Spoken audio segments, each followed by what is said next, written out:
I want to climax every time I have intercourse, just like you want to climax when you have intercourse. And I was accused of being like a man. Welcome back, Authentic Fam, to Authentic Alphas. It's your boy Ayindei. And I know you guys have probably seen the recent interview with Nicki Minaj and Kevin Samuels. Or maybe not so much an interview, but at least it was a live that they did together, which was pretty cool. So in this video, I want to first and foremost ask the question: did Nicki Minaj have masculine energy with Kevin Samuels?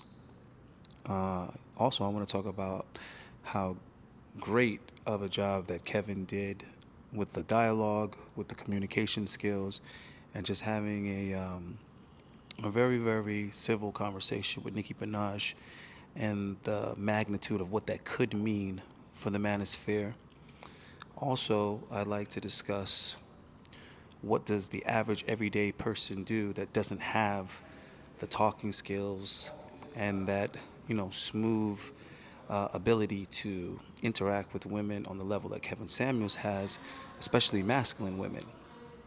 So I do want to talk about what the average guy should be doing when dealing with these type of independent, strong-minded females with opposing views.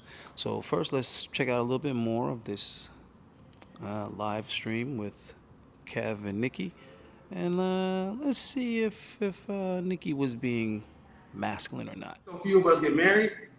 It's almost like we like to see people's marriages fall, but we need more of those things in order to build whatever we're going to be. Because people may not like my method, but I want to see more black men who want black wives get with black women, and that's the outcome we're getting. It ain't pretty, though. Sometimes it ain't pretty. Can I say something? Can I say something real quick? Black women, can we stop talking about if these niggas want us or not? Excuse me, Kevin. This is not. I'm talking to black women real quick. Can we stop posting all day on TikTok? Because I newly went to TikTok and I just kept seeing this. Mm-hmm. Black women, can we stop talking about if these successful black men want us or not? Mm-hmm. Like, can we just focus on us and we be successful, and then we go out there and we decide who the fuck we want? Because what I've been seeing is, I feel like I've been seeing men using that as an opportunity because they've been hurt and somebody done and they've been using it as a way to come out and lash out and poke fun at black women and use it as a way to feel like they somebody or they something. Or so for all you niggas that's doing that on TikTok, wherever the fuck y'all at, eat a dick, go away. Nobody gives a shit about you. And I want black women to stop fucking posting about whether or not y'all want black women or not. Okay? Well, I want black women just to focus on themselves, be successful, and then you go out there and you decide the trajectory of your life. Okay? All right. Well, aside from the comical antics of Nicki Minaj, I gotta say, I think she was extremely masculine. I think she was definitely giving off a lot of masculine energy.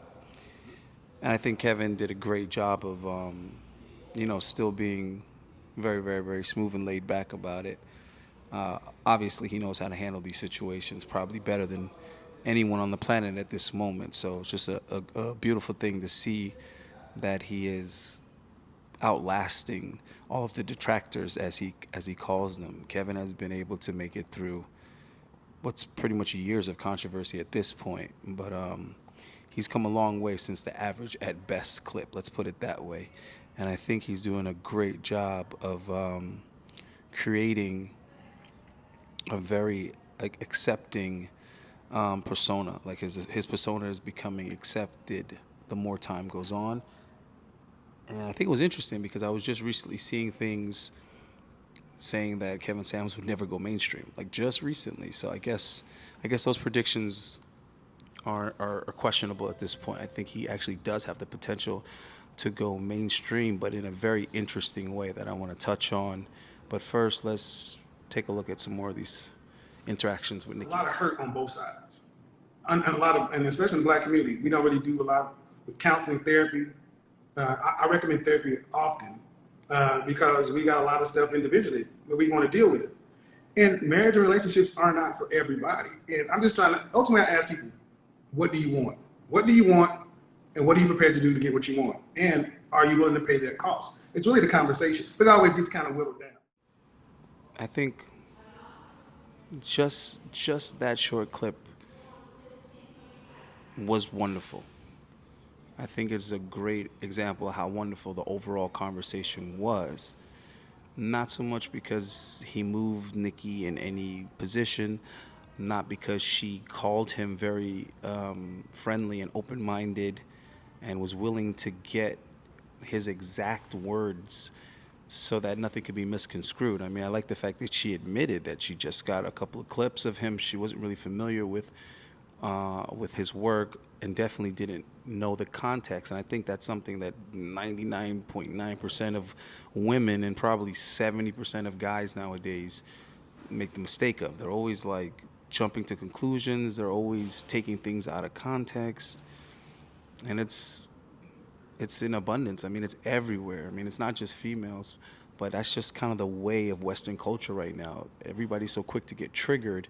Nobody asks first, second, and tertiary questions before they jump to a conclusion. So I definitely appreciate that Nikki was like calling more, inquisitive than triggered. Okay, but back to Kevin and his conduct. I like the fact that he used this opportunity to immediately bring up more important issues, pressing issues. He took it much further than I think anybody else would have. I think anybody else probably would have been stuck in the, oh my God, I'm talking to Nicki Minaj. And not only did he hand her like any other female that was behaving well, but he also maximized on the opportunity and said something that mattered. Even though Nicki didn't even really pick it up or respond to it, it didn't matter. He used the opportunity to say something important because everyone was listening. He also used the opportunity to introduce himself, correctly in his own words, what he's attempting to do. So I like the fact that he uses every opportunity very, very wisely. And I knew that he would. You know what I mean? Even back when I was with Fresh and Fit, when I used to book the girls, with Kevin's agenda in mind. Like, women are telling everyone that Kevin Samuels hates black women and he only tears down black women. I booked Amanda. I put a white female on there that I knew he was going to be able to get that dialogue with, that valuable interaction with. And it gave him an opportunity to show that he's not being biased at all when he's dealing with black women. If anything, he probably cares more about black women, and is probably a little bit harsher because he's really trying to drive the point home to them more than anyone else. But anyway, I knew that Kevin is always going to know how to deal with the situation. I think that's awesome because he gives men a base of reference, something to look at when they're trying to get to an understanding with the modern woman. I think he's a great example of how the everyday man, or especially black men, can kind of try to get better at having this conversation with our women. So I'm going to take this opportunity to compare it to what Fresh and Fit did with Brittany Renner.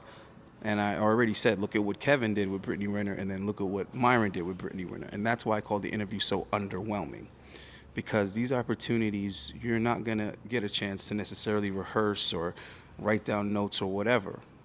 Who's to say if he knew that Nicki was going to call? He probably didn't. But, he was ready to go. He was ready to basically do something that was going to be impactful, right? So we're going to watch a little bit more, and then I'm going to go ahead and give a little bit more perspective on it because I think it's a lot bigger than everybody's making it out to be. I think everybody's stuck in the Nicki Minaj called Kevin. I think it's way bigger than that. But let's see some more. But at the end of the day, what we are seeing is, especially if you're under 30, it's harder for guys today under 30 than it was from 50 years ago because you can't take care of a family on out high school or just coming out. So they're at the bottom. Mm-hmm. And I just had men's week, and I told guys, look, while you're under 30, work on getting yourself together because, like it or not, you're really not in a position like you should be to be able to work with, lead, do anything like that. And you see the hate, not the hate, but the hurt on both sides because a lot of times people will use these talking points to go at and poke women over here. But that's not what's going on right now. This year, we're past the sound. I mean, we still laugh. We still do all that stuff. We're talking about self-awareness, and moving the needle. All right, that's it for that. Pretty much because I know you guys have probably already seen it, and if you didn't, go on his channel and watch the entire thing. But let me just give some more of my thoughts on it. If you pay attention to what Kevin is saying and the way he's saying it, and the moment in which he's saying it, I think he's being extremely strategic and admirable at the same time, because I think he made it as little about Kevin Samuels as possible and made it as much about black men, men in general, and the collective. I think he did a great job of using that moment when he knew a lot of people would have eyes on and ears open to kind of give more of the male perspective, which isn't being heard. And Kevin has been trying to give this message for many years. Go back 3 years, 4 years, Kevin Samuels was trying to get out relatively the same exact message. So the point I'm trying to make is that he's getting extremely good at getting the opportunities to get these things heard. And it's not an overnight thing. He's been grinding and grinding and grinding, and he just keeps on getting bigger and getting more exposure. And I think that is exactly what representation of men or the manosphere or red pill. I mean, he's exceeded red pill content in the manosphere a long time ago. But let's just try to, keep it in that bubble. Let's just say he was representing that bubble. I think he's doing it better than anybody can do it right now on the planet. And I think it's like the opposite of the negative attention that Fresh and Fit is bringing to the community. I mean, on one hand, you have someone that's extremely well-versed, experienced, and mature. And then on the other hand, you got guys that are like just started doing this yesterday, and they're still extremely immature and underdeveloped and not calculated. So it's literally like night and day. But I actually like that both exist. And I feel like this is really good timing, following the negative attention that's been on the manosphere as of 2022. So I think this is actually a good start for the year. Anyway, so we all know that Kevin is really good at handling these type of women, but I want to go a little bit further into this women being masculine and how we need to deal with them for now in the time being that we're not all a Kevin Samuels. But I also want to be optimistic in what things like this could mean in the future. Just imagine if Kevin was to be able to talk to more women that have as much of an audience and a voice as, say, a Nicki Minaj, and he actually was to have good interactions with them, build a good rapport with them, and actually be able to sway their opinions somewhat, or change their views, or enlighten them, or bring a certain kind of understanding that wasn't there. And then those women actually were to share that on their platform. Just think about that for a minute. Imagine if Nicki Minaj could be used as a vehicle to make Kevin Samuels more palatable to her audience. Imagine if he spoke to Mary J. Blige or someone else who also has a large following of black women, and he was able to make his points digestible through that person. Because as we all know, women have a very hard time listening to men, but for whatever reason, they will listen to these women. So just imagine if a Beyonce had a conversation with Kevin Samuels, or any of these women, and we can pretty much, put our money on that it would go well. We could bet on Kevin that these conversations would actually go well without him having to overly pander to them or anything like that. I think Kevin can just be respectful and be a gentleman and be able to get some really common points across, because let's face it, majority of us agree with him. And I know there are some soy boys and there are some like white knights in the black community, some dudes that are acting like they hate Kevin Samuels, and I just feel like finding it really weird. I don't know if these guys are just not that familiar with his content, or are they simping that hard? Like, I'm not sure when black men are like anti-Kevin Samuels. I'm kind of like, really? Like, you don't agree with anything that Kevin's saying? Like, But anyway, that's something else. But anyway, like I said, the point is I am very optimistic about where this could go in the future. Not because of the clout and all this mainstream talk, but just more importantly because if he can pass that message on, to somebody like, just say Nicki, because I don't think he changed Nicki's mind on anything, but let's just say he did. I think that would be amazing for her to be able to express that to her audience, and we might be able to move the dial, so to speak. Anyway, so now let's talk about women who are starting to notice that they are definitely in a time where more and more women are becoming viewed as masculine.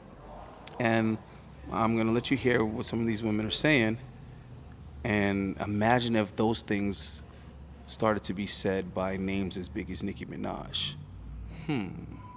I would say that when you are a masculine woman and you are in a relationship with a man, you are not reaping benefits, because the only thing that you are reaping is stress. A man's masculine instinct will tell him that there is something wrong when a woman behaves in masculine energy. And it doesn't matter if a man has left America or not. He still is going to be more attracted to a woman who is in her very strong feminine energy. It's a beautiful thing to hear women tell the truth, huh? Now just imagine if some popular chicks with some loud microphones started saying things just like this. Ladies, it doesn't matter how gorgeous you are, how banging your body is, how well you are put together, how you have your business in order. If you're operating from your masculinity, the majority of the time there's no balance there at all, then he don't want you. The reason why they are reaping stress only is because you are in constant arguing, you are constantly wanting to dominate and control, and you are being territorial and all of that comes with it.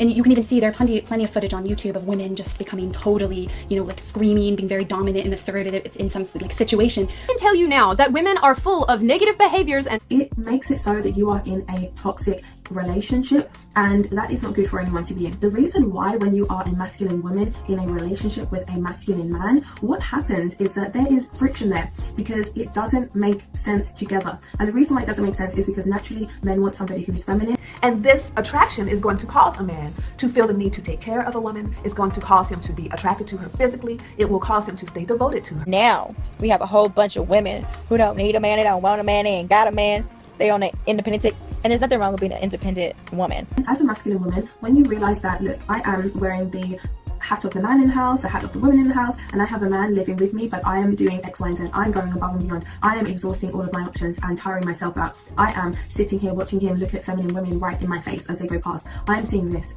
It's too much, and it's going to make you be more controlling because you can't trust him, because deep down you know that you are not really what he finds attractive. All right, so that type of talk is very, very rare, but it's beautiful when you come across women that actually do value and appreciate the power and the beauty of femininity and feminine energy. So there's a lot of guys out there that need to seek masculinity. They need to study it. They need to put themselves in environments where they can, nurture it, embrace it, embody it. But women also have to go out and seek this femininity, since it's not being programmed in the household like it should. But next, I want to show you a clip of two sisters, both relatively popular or had some moderate fame. At least, one of them had a lot of fame when I was growing up. She was actually a big crush of mine. But I want to compare these two sisters and their attitudes just to kind of demonstrate the difference between this masculine and this feminine energy that we find in our modern women, and how you guys need to start being able to identify it immediately. Because I think there's a lot of women that, like, when you tell them, to their face, which very few men do, but when you tell them to their face, they're like, yo, you're giving off very masculine energy. You have very masculine traits or tendencies. They're taken back by it because they've never heard it, although they've been masculine up until. So it's like, that just means nobody's keeping it real with them, or very few people are actually recognizing it as being masculine energy. And a lot of times the women are kind of confused and they're like, how am I masculine? How am I masculine? What's masculine about me? It's like that shit right there, like everything that you're doing right there, that shit's masculine. So they really are kind of like have no idea about these polarities. So and a lot of dudes too, and you're like, bro, you're being feminine, and they're like, they get even more defensive, and it's like that's exactly what we're talking, like that right there, that shit right there. So yeah, man, I feel like the shit is really off balance, but I want guys to be able to identify it earlier, because I think that guys are putting too much time and effort into chicks before they realize something is off. So let's learn how to identify it immediately. Let's check these girls out. Length of the relationship important when it comes to getting engaged? I would have to say no for me. And let me just tell you why. I'm newly single, I'm 41 years old, and I just feel like when you know, you know. You know what I mean? The attention span like now is like this short. Nobody has time for anything. And this is the thing. I mean, I would much rather argue with my husband or somebody I know that's gonna be there than sitting here arguing with my boyfriend for 2 years, humping on me. I ain't got time for that. What we doing? All right, so that was Tamar Braxton. A lot of you guys probably aren't familiar with her, but she's one of the Braxton sisters. The most popular one was Toni, and boy, was she gorgeous in her day. But yo, her energy is extremely masculine, and it has nothing to do with the shortcut. You know, you could check out footage of her before she, did the Amber Rose thing. She was always very masculine like that. But when women like this talk, I always find it really interesting how oblivious they are, and like unaware of self. It's like, wow, this chick really doesn't own any mirrors. Like, how does she not know how masculine she's coming off? And then a lot of the things they say actually contradict themselves, or a lot of the things that they like blatantly blame on someone else clearly are their fault. And it's just weird that like a lot of people observing them can connect those dots, but they themselves can't connect those dots about themselves. It's like, you're you and you haven't figured this out. For example, she's like, oh, I'd rather argue with my husband than argue with my boyfriend. It's like, yo, first of all, you just recently got divorced, so that says a lot.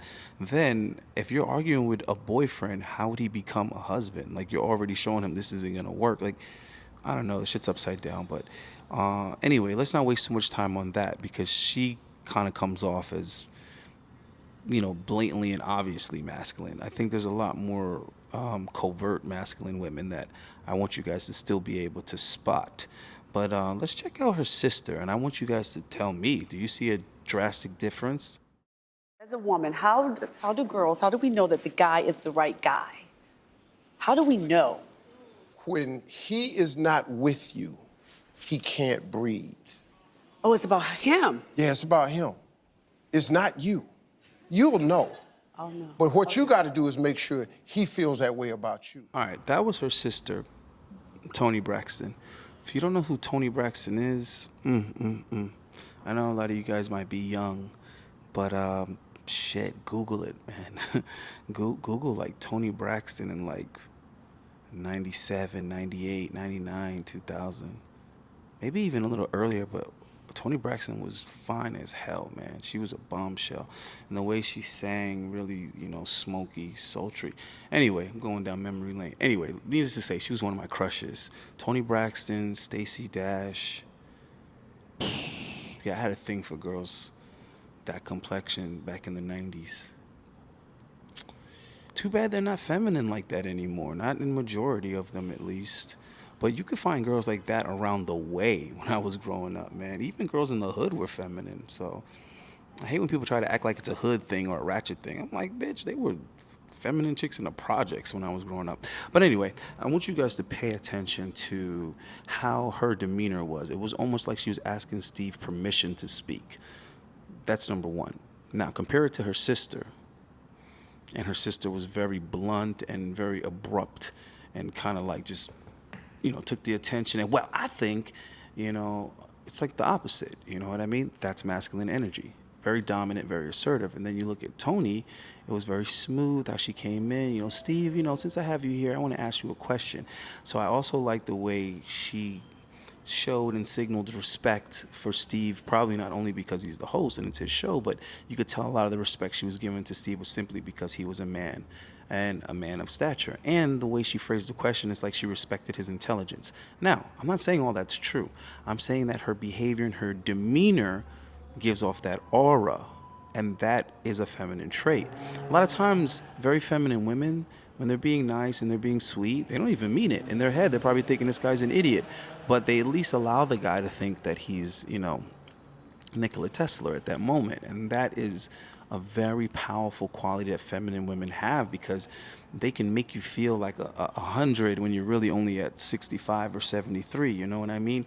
So if you have a woman like that that actually does love you and believes in you, giving that type of energy, that type of encouragement and inspiration, and making you feel good, making you feel smart, strong, assertive, it's a very powerful thing. It's a very powerful thing. But there's a lot of little things in that short clip. Both those clips were short. But there's a lot of things in there, guys, that establish her sister's masculinity and determine Tony's femininity. And I want you guys to get really good at spotting it immediately. I mean, all in her body language, the way she held her two hands together, everything about Tony was very feminine. The way she was sitting, the tempo of her voice, the way she acted surprised and enlightened when Steve answered her. It's very inviting, and it's a beautiful thing, and it's damn near going extinct in the Western world. And if you look at her, Tamar's demeanor, everything was very strong and, stern and, let's just say I would rather a hug from Tony, all right? But like I said, I want you guys to get better at spotting masculine women so that you can avoid them, because taking a detour with this video, I think that a lot of you guys don't even know how to deal with the average woman, let alone a masculine woman. So you got to learn how to cut your losses even sooner. I think a lot of you guys are going way too far into it before you realize it's not going to work with a chick that's masculine, when it's not going to work at all. Like from day one, it's not going to work. And I think a lot of guys are wasting time with women that they actually don't even have any type of chemistry with, simply because the gender roles are off, or the masculinity is too high in that female. And even the guy with the most testosterone, the most masculinity, probably isn't going to want to deal with her unless she's super, super high and is a super, super challenge. But let's face it, you're not going to want to be in a, cooperative relationship with that chick. But speaking of, cool chicks, I have some clips from, your favorite Wingmam. And her channel is dope, so check out Wingmam. But let's check out her red flags for masculine women, how you can identify them based on these 9 traits. I think it's actually pretty interesting and very simple for some of you guys who might not be as good at recognizing masculine waste of time women. So let's check out her 9. Don't be fooled by a woman in a pretty dress, because she might still be a masculine woman. If she has 3 or more of these traits or signs, she may be a masculine woman. And today we're going to go through these traits in reverse order. So we're going to count down to the number 1 sign that she is a masculine woman, starting with number 9. She's bossy. So she tells you what to do and when to do it, even if she has no authority in the matter, even if you have full authority in the matter. Number 9. Now, I think that guys should never be taking any type of order or instruction from women. And if you ever do, it needs to be because you specifically asked for it, and she needs to somehow, be undisputably better in this area than you. I don't know. I just don't really see too many areas where you would need to be taking instruction for a woman. God willing, you won't ever have a job or position that forces you to have to be told what to do by a woman. I feel for you if that's ever the case. But with this number 9, I think that a lot of times that's actually more is going to expose how beta the dude is, to be honest with you. And the reason why I say this is because there's not a bunch of bossy chicks out there. I just think that girls don't necessarily show that as much unless the guy himself is weak. So what I'm saying is, maybe you're not that weak of a guy, and maybe a chick doesn't seem so bossy to you, but she's still masculine. She's just not bossy with you because you're not, a super weak pushover in her eyes. But 9 is definitely a thing, and if you're getting that vibe from a chick, deuces. Number 8, she refuses help. There's no way in HE double hockey sticks, yes, there's no way in HE double hockey sticks that she is going to let you or anyone else help her, even if it doesn't make sense not to accept help, even if it causes her inconvenience or angst to not accept help. Example, she would rather throw her back out than let anyone, especially a man, help her lift that heavy thing. Insert whatever heavy thing it is. All right, this is important because this isn't about the chick. This is about you. You should never want to be around a chick that doesn't let you help her. Yeah, man, you don't want a chick turning down help at all. And you don't want to be just constantly offering help, because that's some simp shit. But if you're feeling a vibe with a chick, if you can tell that she's attracted to you and she's giving you signals and you're making progress with the chick, please do be as helpful as possible. Not in a take advantage of me way. And when I say helpful, I'm not talking about pay the rent helpful. I'm talking about carry something heavy, fix something for her that's broke, that type of help. but definitely do that. Not so much for the chick. Like I said, this one's about you. Allowing yourself and only being around women that allow you to be a man and be masculine, regardless of the relationship dynamic with that particular individual. You need to be a man at all times. None of that shit's conditional. Also, it's really good practice. Worst case scenario. So even in your head, just make sure you're not doing things because you're a sucker or you're being taken advantage of, if she's using or anything like that. But when you want to do things, you want to practice things, you want to assert yourself, please, by all means, do so. Because like I said, it's great practice, and you young guys need that type of shit. You need that practice, all right? Cool. And when you do stuff like that, you're not so much asking, like, I don't know, like, let me throw something stupid out there. Let's say a sink is broke or something, and you have some plumbing skills. You don't ask if you can fix her sink. You just fix her fucking sink. But you shouldn't be fixing her sink if you've never been to her place, if you see what I'm trying to say. So if you're already going to a girl's place, you're already probably hitting that and stuff like that, by all means, fix that damn sink.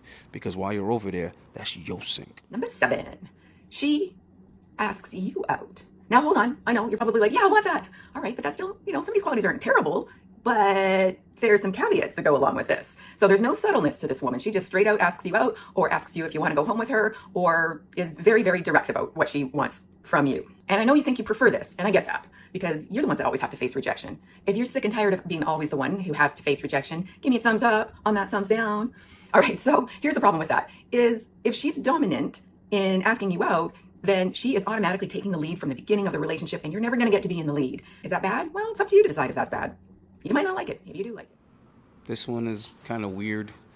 I feel like if a chick is asking you out, then you should be attractive enough that you have options. But I think if a chick asks you out, I don't know if you should necessarily avoid that chick. That is a masculine like action, but that doesn't necessarily mean she is masculine. There could be many reasons why.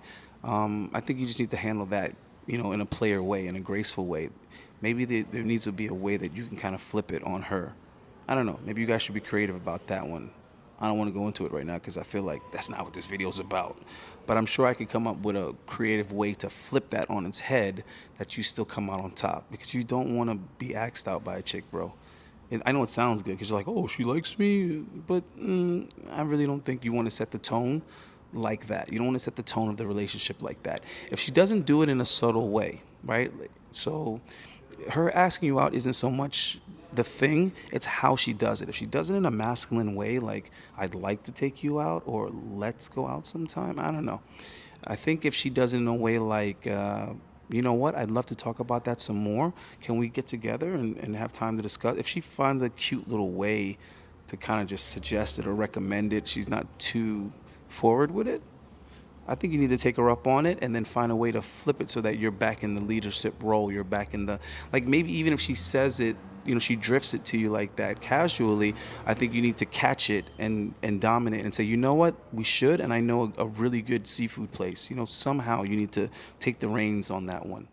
Number 6, she believes in equality. Now, this is not to be confused with the other F word that I'm going to reveal a little bit later in the video, but right now she's just general all about equality, which means she insists on paying her own way, opening her own doors, carrying her own groceries, fixing her own plumbing, wink, wink, nudge, nudge. So if she never has to rely on you or wants to rely on you, then you're never going to be able to prove that you can be relied on, and you're going to eventually feel like you're not needed. I think this one kind of falls into the category of whether or not a chick is coachable, because I don't think a chick believing in any particular thing makes her masculine or feminine. I mean, it could be an indicator of it, but I don't think that itself really says like, oh, this chick's feminine. I think what it could mean is that she's inexperienced, she's gullible, she's naive, she's just basically conditioned, she's been told some bullshit. So I don't think the issue is her believing in equality. I think the issue is her not being open-minded to you, explaining to her how things really are, and her being comfortable that you're the man, she's the woman, and you're not the same, and you're not equal. That's, I think, is more important. So if she kind of comes to you believing that, she might be a little bit naive. You might be the reality check that she's been waiting on. So does she receive it, or does she fight it and resist it? That, I think, is the issue. So if you're having that conversation and she's like stuck in these beliefs, she's steadfast in these ridiculous notions, yeah, then you need to get the fuck away from her, regardless if she's masculine or not. She's just programmed incorrectly, and you don't want to deal with that. She's default. She has default hardware, so to speak. So next. Number 5, she wears the pants in the family. No, but literally, she wears pants in the family. She doesn't wear any dresses or anything else feminine to balance out her masculine attire. Feminine staples are things like delicate jewelry, frills, florals, lace, silky things. But she can't because she doesn't even own any of those things. Yeah, I mean, I think, the more time you spend with women and the more intimate you are with them, when you live with them, more and more you start noticing how many, countless indicators there are of feminine behavior, feminine mentality, feminine state of mind. So just like all the things that she would have that would be so feminine and so girly, if she lacks those things, yeah, that is kind of like strange. So I've been married before and live with a woman currently.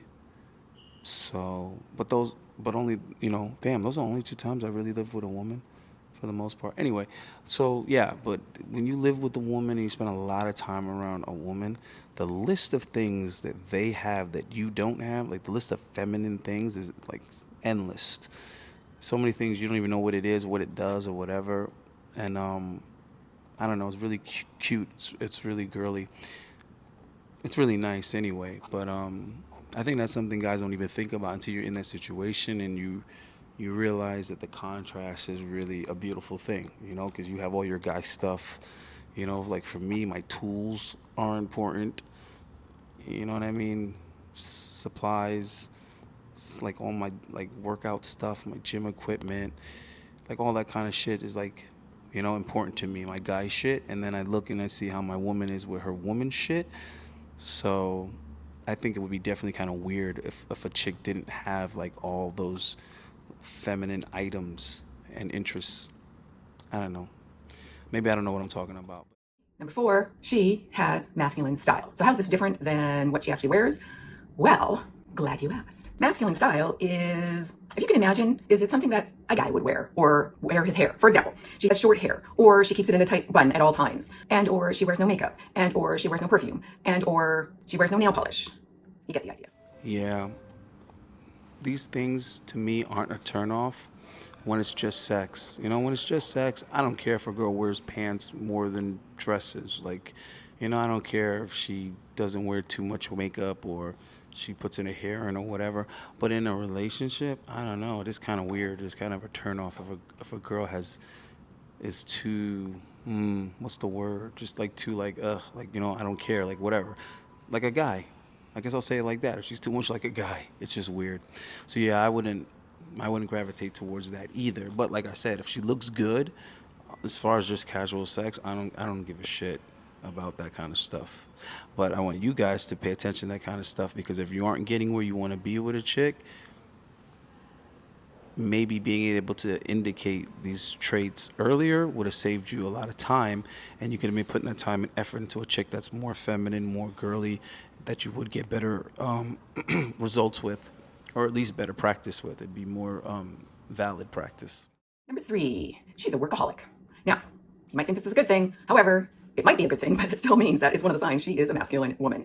If she works more than 40 hours a week because she's driven to succeed, not because she actually needs the money to pay off debt, to support her kids, to whatever, then this is a sign that she is a masculine. Like so many reasons why you wouldn't want a chick that's a workaholic. Like so many reasons. Yeah, for real, it's a masculine trait, but yeah, it's one that's gonna affect you negative in the short term and the long term. Because this is the thing that happens. Just so we can like peel it back just a little bit. We'll peel up like maybe one layer, right? Let's say a chick does work a lot, right?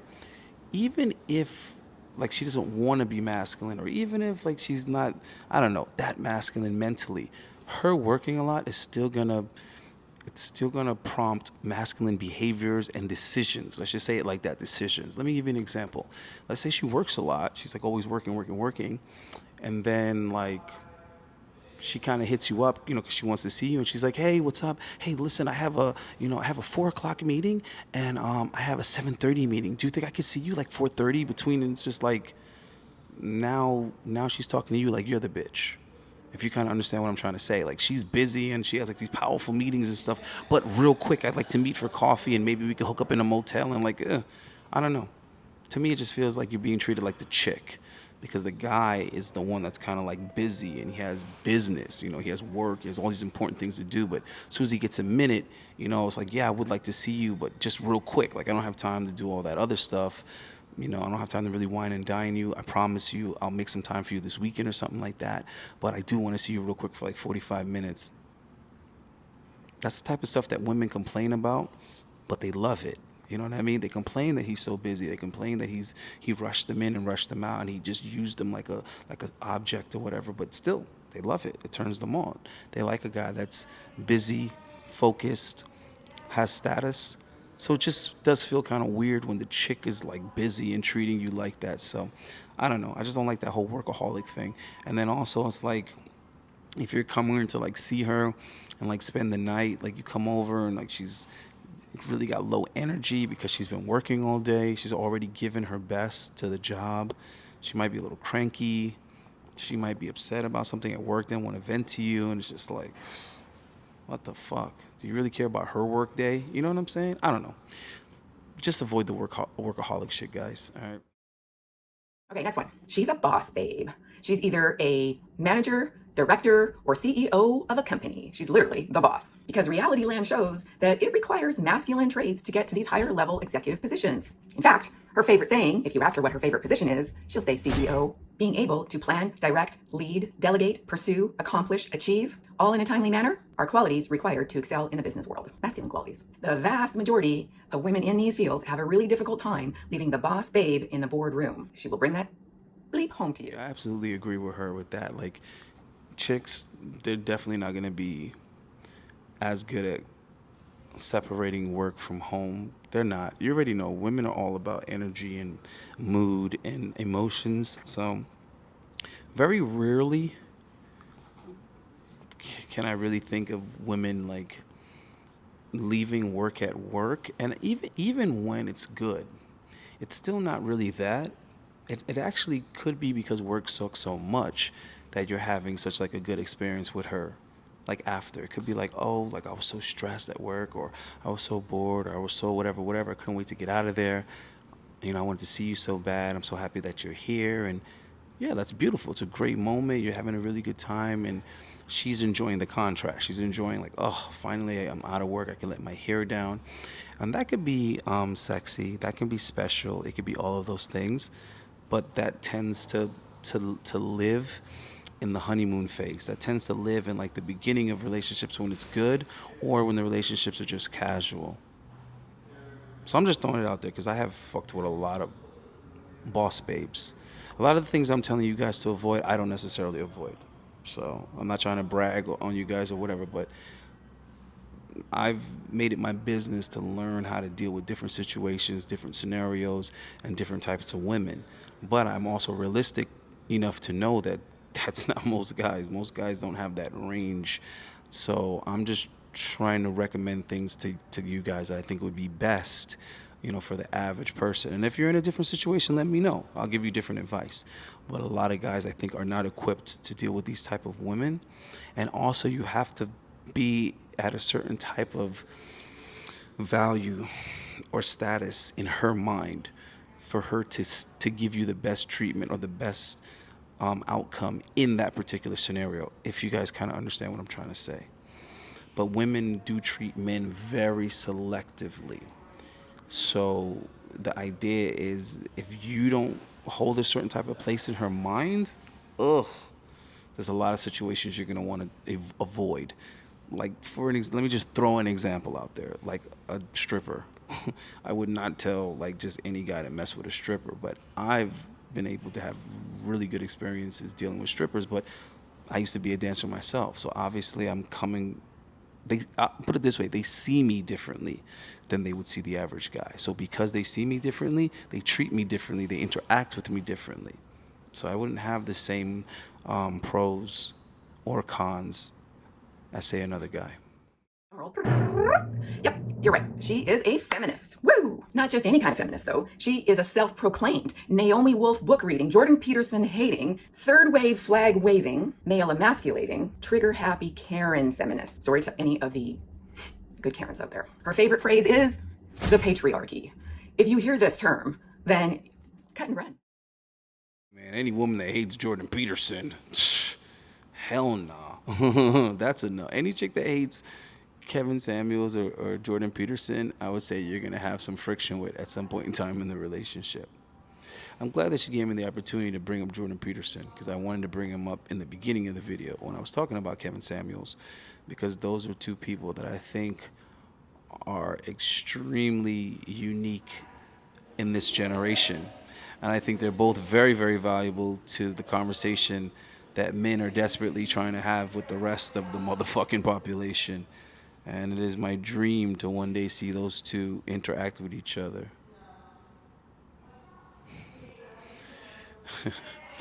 Enough on that. All right, guys. So anyway, that's pretty much it for this evening. But I do want you guys to avoid women that aren't a high potential return rate. And that's probably going to eliminate majority of women for you that you're attracted to. But that's fine. That's fine. Because what I want you guys to be focusing on is yourselves anyway. Notice how Nicki Minaj said she was like a 7 or something like that, right? Okay, just imagine if Nicki Minaj was Nick, right? Imagine if Nicki Minaj was a dude and accomplished what Nicki Minaj had accomplished. You do realize that he would be a 10, right? So just think about that for a minute. If Nicki Minaj was a dude, he would have been able to confidently tell Kev, yo, I'm a 10, bro. For sure, I'm a 10. With the money I have, the status I have, the levels that I've reached, I'm guaranteed a 10 to women. But notice how Nicki Minaj, with all that success and blah, blah, blah, she still had to humbly put herself at a 7. She didn't. She could have just said 10 or whatever, and every girl would have been like, you go, girl. Yeah, Nicki, she the best. She's so beautiful. She's a 10. She's perfect, whatever. But a lot of guys in their head would have been like, yo, Nicki Minaj is a bad bitch, but yo, take it easy. 10, take it easy. She's not perfect. And I think Kevin rated her way too high. She wasn't no 8-0, 9-0. Kev, he's being, Kevin's being nice. But I think Nicki hit it on the head. She's a 7. Looks-wise, Nicki Minaj is like a 7. Granted, none of us have really seen her and met her without makeup and all that kind of shit. So, hey, I'm not willing to give Nicki Minaj more than a 7. No disrespect to her. I still think she looks good, and I think she's come a long way.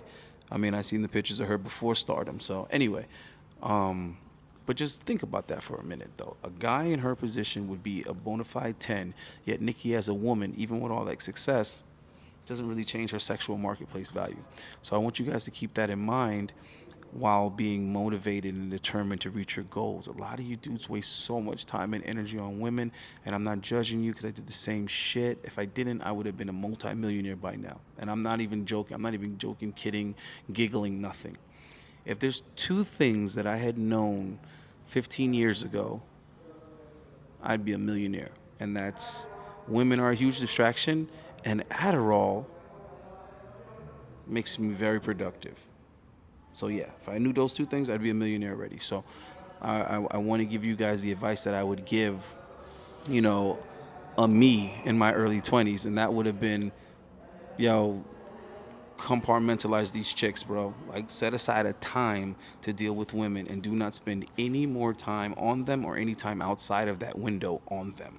That's what I would have told myself. So 2 days a week, just the weekends, whatever, but keep it to a minimum and focus on you, focus on building, focus on deciding what your purpose is going to be, then focus on putting it in motion, and then focus on maximizing it. All right, guys? So when you do that, the women will be there. It's not even so much that, oh, yeah, you do this and then the women will come running. They probably won't, depending on how good you look and how famous or popular you are, how much status you have or whatever. They probably won't come running. But I'll tell you this much. You work on yourself, become successful, you'll be able to go get them at any time. I see beautiful women all the time, and it's not a distraction to me at all. I'm in a different place in my life. But I know if ever I wanted to go back out on the prowl, they would be there. Like, women are always going to be there, bro. They're always going to be there. Every year some chick turns 18. Every year some chicks turn 21. So they're going to be there. All right, guys? And also, Every year, some chick is hitting the fucking wall. And majority of the chicks that aren't feeling you now, that are rejecting you now, not on no vindictive shit, just on some putting into perspective shit, those chicks are gonna hit the wall so fast, bro. And I'm not even saying it to be a dick. I'm saying it because it's depressing. It's sad. Like, there's so many girls that I'm like, damn, it's only been 2 years, or it's only been 3 years since I seen this chick, and what happened? Like, whew. You know what I'm saying? This chick was bad. I used to be like, damn, that's a bad one right there. And just as little as 2 years later, it's like, what the fuck? I wouldn't even. Anyway, I'm out of here, guys. Peace.